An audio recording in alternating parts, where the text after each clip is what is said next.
Hello, my name is Aquilina Mendez-Faulkner, and this is my Week 2 presentation for MPA 510, History and Theory of Public Management with Dr. Sundstrom. Out of all the theories studied these past 2 weeks, I was particularly intrigued with Frederick Winslow Taylor and his development of scientific management. I think this theory intrigued me so much because after the readings and watching the videos, I could quickly recognize Taylorism in modern day society. Now, on the stopwatch video about Frederick Taylor, I found the following quote by him to be interesting. I listed it on the slide for you, where he's basically pointing out that employees will try to do as little as possible, but still looking like they're giving it their all. Now, as an employer, I've seen this firsthand, how employees' performance changes when I'm in the room versus when I'm not. Mind you, I do have some really good employees, but I think it's just human nature for one to do better when they think that they're being watched or know that they're being watched. This truth identified in Elton Mayo Hawthorne's experiment, which was to identify the process of motivation. So in this experiment, he found that on the contrary to Taylor's one true right way of doing something to increase productivity, Mayo felt that consulting the workers and noticing how people feel in the workplace increases productivity, an idea that is a part of the humanistic management. So now, why is this? Because they want to impress their boss, maybe fear of losing their job, or they just want to stand out from their other coworkers. I think it just depends on each employee as to their particular motives. But I do think in my workplace, it's most likely financially driven because I carry around $50 bills when I perform pop-up inspections, or I'll give gift cards for anybody who can answer an on-the-spot policy question. So my approach is very in line with Mary Parker Fullett's studies.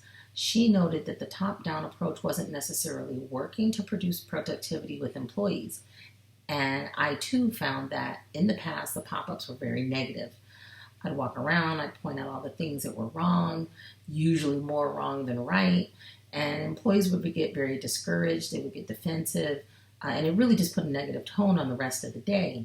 So now with the new method, employees are glad to see me. They can't wait to point out how good their unit is, compare it to the other units, and now I see a lot more right than I do wrong. And the workers love receiving the positive praise. They love the recognition and, of course, the money. And then also the unit that wins as a team, they lose as a team. So now it created this new increase in team morale amongst the workers. Now, I can't say that I had this sudden light bulb moment of a great idea. I actually changed my approach when the state of Arizona changed theirs. So as a contractor with the state, I suffered through numerous policy changes, this one taking place a few years back, of how agencies received increases. So instead of getting our annual increase, like we had become accustomed to, agencies started getting these one-time funding bonuses or temporary monthly incentives that only lasted about 3 to 12 months.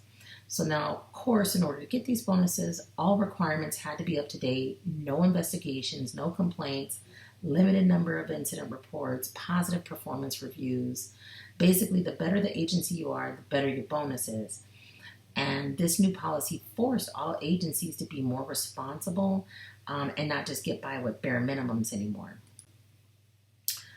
I found it interesting that Elton Mayo's thinking is coupled with Mary Parker Follett due to their forward take on humanistic management and focus on considering exactly how people should be treated in the workplace.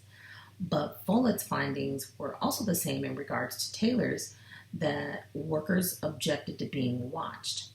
So according to the Taylor video, the workers didn't like being watched. They felt unvalued. They felt like they weren't proficient in their skill. And I feel like Mayo and Taylor's diametric views are both right, as in my example of showing both a negative and positive outcome of the pop-up inspection, the only difference being manager's approach and employee perception. Overall, I believe all the concepts do work in today's society. Take hierarchy, for example. Taylor, Thale, and Weber all recognize the need for hierarchy, and we too can clearly see that there is still a need for this type of structure. From all forms of government to retail to just family dynamics, there's a chain of command with each person having their specific duties and responsibilities.